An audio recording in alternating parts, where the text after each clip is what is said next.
अफगान तालिबान ने 13 मार्च ਨੂੰ ਪਾਕਿਸਤਾਨ ਉੱਤੇ ਡਰੋਨ ਹਮਲੇ ਕੀਤੇ। ISPR ਦੇ ਮੁਤਾਬਿਕ ਡਰੋਨਸ ਨੂੰ ਹਦਫ ਤੱਕ ਪਹੁੰਚਣ ਤੋਂ ਪਹਿਲੇ ਹੀ ਨਿਸ਼ਾਨਾ ਬਣਾ ਕੇ ਡੇਗ ਦਿੱਤਾ ਗਿਆ। ਕੋਇਟਾ ਵਿੱਚ ਡਰੋਨ ਦੇ ਤਬਾਹਸ਼ੁਦਾ ਮਲਬੇ ਨਾਲ 2 ਬੱਚੇ ਜ਼ਖਮੀ ਹੋਏ। ਕੋਹਾਟ ਤੇ ਰਾਵਲਪਿੰਡੀ ਵਿੱਚ ਇੱਕ ਬੰਦਾ ਜ਼ਖਮੀ ਹੋਇਆ। ਇਹ ਹਮਲੇ ਅਫਗਾਨ ਤਾਲਿਬਾਨ ਦੀ ਦਹਿਸ਼ਤਗਰਦਾਨਾ ਜ਼ਹਿਨੀਅਤ ਦੀ ਅਕਾਸੀ ਕਰਦਾ ਹੈ। ਤਰਜਮਾਨ ਪਾਕ ਫੌਜ ਨੇ ਵਾਜ਼ਿਹ ਕਰ ਦਿੱਤਾ, ਆਵਾਮ ਤੇ ਮੁਸੱਲਹ ਅਫਵਾਜ ਅਫਗਾਨ ਤਾਲਿਬਾਨ ਦੀ ਫਿਤਰਤ ਤੇ ਇਰਾਦਿਆਂ ਤੋਂ ਚੰਗੀ ਤਰ੍ਹਾਂ ਵਾਕਿਫ ਨੇ। ਪਾਕ ਫੌਜ ਆਪਣੇ ਸ਼ਹਿਰੀਆਂ ਦਾ ਦਿਫਾਅ ਕਰਦੀ ਰਹੇਗੀ। ਅਫਗਾਨ ਤਾਲਿਬਾਨ ਦੇ ਹਰ ਇਸ਼ਤਿਆਲ ਅੰਗੇਜ਼ ਕਦਮ ਦਾ ਜਵਾਬ ਦਿੱਤਾ ਜਾਏਗਾ। ਆਪਰੇਸ਼ਨ ਗਜ਼ਬ ਬਿਲ ਹਕ ਜਾਰੀ ਰੱਖਣ ਦਾ ਐਲਾਨ। ਸਦਰ ਆਸਿਫ ਅਲੀ ਜ਼ਰਦਾਰੀ ਦੀ ਅਫਗਾਨ ਤਾਲਿਬਾਨ ਵੱਲੋਂ ਪਾਕਿਸਤਾਨ ਉੱਤੇ ਡਰੋਨ ਹਮਲਿਆਂ ਦੀ ਮੁਜ਼ੰਮਤ। ਜ਼ਖਮੀ ਹੋਣ ਵਾਲਿਆਂ ਲਈ ਨੇਕ ਖ਼ਾਹਿਸ਼ਾਤ ਦਾ ਇਜ਼ਹਾਰ। ਪਾਕਿਸਤਾਨ ਵਿੱਚ ਫਿਤਰਤੁਲ ਖਾਰਿਜ ਦੀ ਦਹਿਸ਼ਤਗਰਦੀ ਦੀ ਕੋਸ਼ਿਸ਼ ਨਾਕਾਮ। ਸਿਕਿਉਰਿਟੀ ਫੋਰਸਿਸ ਨੇ ਦਹਿਸ਼ਤਗਰਦ ਤੰਜ਼ੀਮਾਂ ਦੇ 2 ਡਰੋਨ ਮਾਰ ਸਟੇ। ਵਜ਼ਾਰਤ ਇਤਲਾਤ ਨੇ ਅਫਗਾਨ ਤਾਲਿਬਾਨ ਰਜੀਮ ਤੇ ਭਾਰਤੀ ਸੋਸ਼ਲ ਮੀਡੀਆ ਦਾ ਝੂਠਾ ਪ੍ਰੋਪੇਗੰਡਾ ਬੇਨਕਾਬ ਕਰ ਦਿੱਤਾ। ਤਬਾਹੀ ਤੋਂ ਬਾਅਦ ਡਰੋਨਸ ਦਾ ਮਲਬਾ ਡਿੱਗਣ ਨੂੰ ਅਫਗਾਨ ਤੇ ਭਾਰਤੀ ਪ੍ਰੋਪੇਗੰਡਾ ਸੈੱਲ ਬੜਾ ਚੜਾ ਕੇ ਪੇਸ਼ ਕਰਦੇ ਰਹੇ। ਅਫਗਾਨ ਤਾਲਿਬਾਨ ਰਜੀਮ ਕਈ ਦਹਿਸ਼ਤਗਰਦ ਤੰਜ਼ੀਮਾਂ ਦੀ ਮੁਆਵਨਤ ਕਰ ਰਹੀ ਹੈ। ਅਫਗਾਨ ਵਜ਼ਾਰਤ ਦਿਫਾਅ ਨੇ ਰਜੀਮ ਦੇ ਹੋਰ ਅਕਾਊਂਟ ਪ੍ਰੋਪੇਗੰਡਾ ਫੈਲਾਉਣ ਲਈ ਬਦਨਾਮ ਨੇ। ਇਹੀ ਸੋਸ਼ਲ ਮੀਡੀਆ ਅਕਾਊਂਟਸ ਨੇ ਪਹਿਲੇ ਪਾਕਿਸਤਾਨ ਦਾ ਤਿਆਰਾ ਮਾਰ ਸੁੱਟਣ ਦਾ ਬੇਬੁਨਿਆਦ ਦਾਅਵਾ ਕੀਤਾ ਸੀ। ਆਖਰਕਾਰ ਉਨ੍ਹਾਂ ਨੂੰ ਸ਼ਰਮਿੰਦਗੀ ਨਾਲ ਇਹ ਦਾਅਵੇ ਹਜ਼ਫ ਕਰਨੇ ਪਏ। ਅਰਾਕੀ ਦਾਰੁਲ ਹੁਕੂਮਤ ਦਾਦ ਵਿੱਚ ਅਮਰੀਕੀ ਸਫਾਰਤਖਾਨੇ ਦੇ ਕੰਪਾਊਂਡ ਵਿੱਚ ਹੈਲੀਪੈਡ ਉੱਤੇ ਮਿਜ਼ਾਈਲ ਹਮਲਾ। ईरानी मीडिया के मुताबिक ड्रोन ने अमरीकी सफारतखाने के एयर डिफेंस सिस्टम को निशाना बनाया। तर्जमान पास दौरान इनकलाब का कहना है कि सिहूनी रियासत के रहनुमावां दे थावां नूं निशाना बनाया। खित्ते विच अमरीकी फौज के 3 थावां तो भी निशाना बनाया गया। इसराइली दारुल हुकूमत तिल अबीब उत्ते भी हमला। तिल अबीब विच 20 धमाकियां दीयां आवाज़ां सुनियां गईयां। कई थावां उत्ते अग लग गई।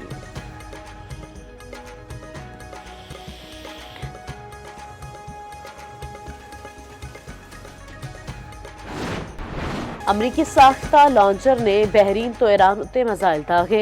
अमरीका ते इसराइल वालों तोहरान उत्ते 90 हमले किए गए। जनूबी लबनान में सेहत मरकज उत्ते इसराइली हमले में 12 अफराद जाँ बहक। सऊदी अरब के प्रिंस सुल्तान एयरबेस उत्ते भी हमला। अमरीकी अखबार के मुताबिक इस हमले में 5 अमरीकी रीफ्यूलिंग तैयारियां नूं नुकसान पहुंचा। अमरीकी सेंट्रल कमांड का कहना है B-2 बंबार तैयारे ईरान उत्ते हमले लिए रवाना कर दिए गए। मकसद ईरानी खतरे का खात्मा करना ते उन्होंने अपने पैरों उत्ते खलोन तो रोकना है। बरतानवी मीडिया के मुताबिक होर 5000 अमरीकी फौजी मशरक वस्ता विच तैनात किए जाएंगे। अमरीका का तेल दीयां बरामदात लई निहायत अहम जजीरा खुर्ज तबाह करन दा दावा। सदर डोनाल्ड ट्रंप का आखना है आपने हुरमस कीतियां गईयां तां ईरान दीयां तेल तनसीबात उत्ते हमले तो गुरेज नहीं किया जाएगा। अमरीकी फौज ने ईरान के खुर्ज जजीरे उत्ते हमले किए ने, लेकिन तेल दीयां तनसीबात नूं निशाना नहीं बनाया गया। आपना हुरमस विच अमरीकी नेवी छेती जहाज़ां नूं सिक्योरिटी फराहम करेगी। ईरान विच अमरीका ते इसराइल के मकासद मुख्तलिफ भी हो सकते हैं। इस तो पहले ट्रंप ने आख्या सी आइंदा हफ्ते ईरान नूं बहुत सख्त निशाना बनाया जाएगा। तेहरान के खिलाफ कार्रवाइयां होर शिद्दत इख्तियार करनगियां। उन्हें यह भी आख्या कि मुमकिन है प्यूटन ईरान की थोड़ी बहुत मदद कर रहे होन।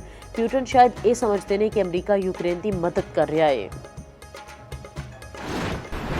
इराक विच अमरीकी रीफ्यूलिंग तैयारा डिगन नाल 6 अफराद की हलाकत की तस्दीक। अमरीकी हुकाम ने दस्सिया कि तैयारे विच सवार सारे अफराद हलाक हो गए। ईरान के मुताबिक अमरीकी तैयारा इराकी मुजाहमती फोर्सिस ने मार सुटिया।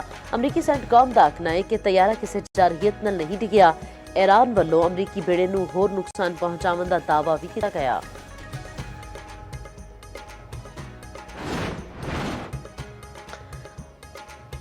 अमरीकी सदर ने ईरान का अफजुदा यूरेनियम रूस मुंतकिल करने की प्यूटन की पेशकश मुस्तरद कर दी। अमरीकी मीडिया के मुताबिक रूसी सदर की पेशकश तोहरान के खिलाफ जंग के खात्मे के मुआहदे का हिस्सा सी। रिपोर्ट में आख्या गया प्यूटन ने पेशकश रवा हफ्ते ट्रंप नूं कॉल करके दी सी, जिसनूं कबूल नहीं किया गया। ईरान के secretary national security council Ali Larijani का आखना है अमरीका ने मुश्तबा हमलाई बारे मालूमात की फराहमी उत्ते $1 करोड़ इनाम रखा है। अमरीका ने पास दौरान इनकलाब के 10 रहनुमावां बारे मालूमात देने उत्ते भी $1 करोड़ तो वध इनाम का ऐलान किया है। ईरानी अहदेदारां विच मुश्तबा हमलाई ते होर सिक्योरिटी ते इंटैलीजेंस हुक्काम शामिल ने।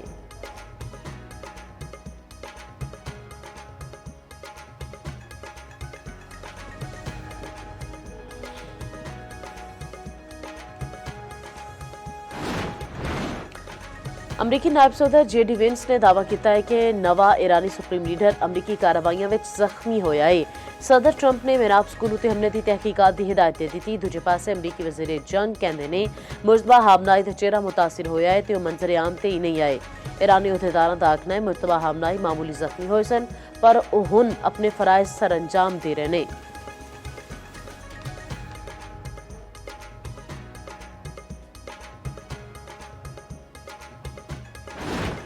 कुदस उत्ते ईरान क्यादत दी अमरीका इसराइल नूं ललकार। ईरान दी लीडरशिप समेत पूरा ईरान सड़कों उत्ते निकल आया। ईरानी सदर ते वज़ीर खारजा अब्बास अरागची ने भी रैलियां में शिरकत की। सदर नूं अपने विचकार पा के ईरानी अवाम दा जज्बा दीतनी। ईरान दी चीफ जस्टिस ईरानी secretary general national security council Ali Larijani भी रैली विच शरीक। तेहरान विच इनकलाब स्क्वायर ते अल-कुद्स रैली विच धमाका बमबारी के दौरान बेखौफ शहरी नारे तकबीर बुलंद करते रहे। वज़ीर-ए-आज़म दा पेट्रोलियम मसनूआत दी कीमतां ना वधावन दा फैसला। वज़ीर-ए-आज़म शहबाज शरीफ दा आखना है आम आदमी उत्ते बोझ घट करने लई कीमतां विच वाधा नहीं किया जा रहा। वादे दे मुताबिक मुश्किल हालात विच आवाम तक रिलीफ पहुंचावांगे। सफारती ते माशी टीमां दियां कोशिशां दी बदौलत खाम तेल दी जरूरत लई मुनासिब मिकदार मुयस्सर है।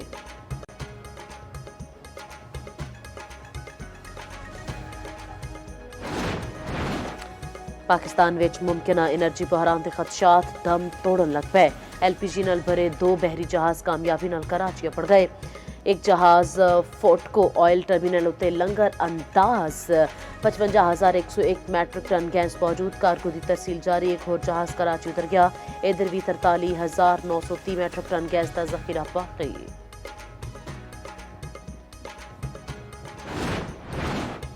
ईरानी वज़ीर खारजा अब्बास अरागची का आखना है अमरीका ने कई महीने भारत को रूस तो तेल न खरीदण उत्ते मजबूर किया पर 2 हफ्तिਆਂ की जंग तो बाद अमरीका हुण दुनिया को रूसी तेल खरीदण की भीख मंग रहा है। यूरोप को खाम ख्याली सी कि रूस के खिलाफ अमरीकी हमायत मिल जाएगी।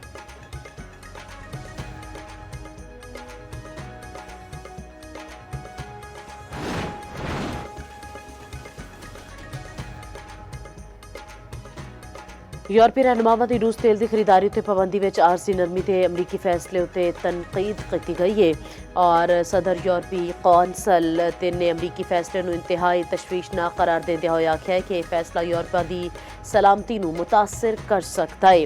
फ्रांसीसी सदर मैक्रोन ने आख्या अपना हुरमस की बंदिश का ऐलान किसी भी सूरत पाबंदियां हटावन का जवाब नहीं बनता। कैनेडियन वज़ीर-ए-आज़म मार्क कार्नी ने न्यूज़ कॉन्फ्रेंस में आख्या रूस उत्ते पाबंदियां बरकरार रहनियां चाहिदियां ने। जर्मन चांसलर ने भी अमरीकी इकदाम नूं इंतहाई गलत करार दिता।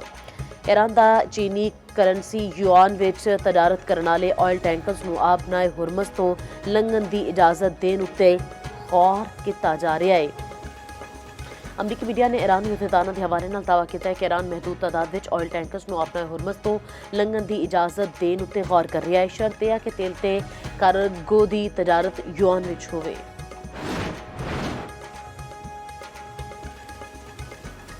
सऊदी वलीअहद नाल फ्रांसीसी सदर दा राबता खिते में जारी फौजी कशीदगी ते इस ते आलमी सलामती उत्ते मुमकिन असरात ते तबादला ख्याल। शहजादा मोहम्मद बिन सलमान ते फ्रांसीसी सदर ने जोर दिता कि सारे इकदामात रोकने जरूरी ने जिहड़े सिक्योरिटी ते इस्तेहकाम नूं होर खतरे विच पा सकते ने।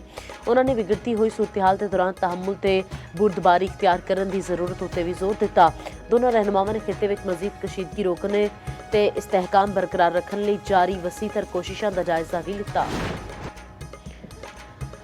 चेयरमैन PCB मोहसिन नकवी ने सिलेक्शन कमेटी को फ्री हैंड दे दिता। सिलेक्शन कमेटी को मुकम्मल इख्तियार इस्तेमाल करने का मशवरा। मोहसिन नकवी नाल सिलेक्शन कमेटी दे अरकान की मुलाकात। चेयरमैन PCB ने आख्या बगैर किसी दबाव दे ईमानदारी नाल फराइज सर अंजाम दिओ। किसी की तनकीद बराए तनकीद की परवाह ना करो। मेरी पूरी सपोर्ट तुहाडे नाल है।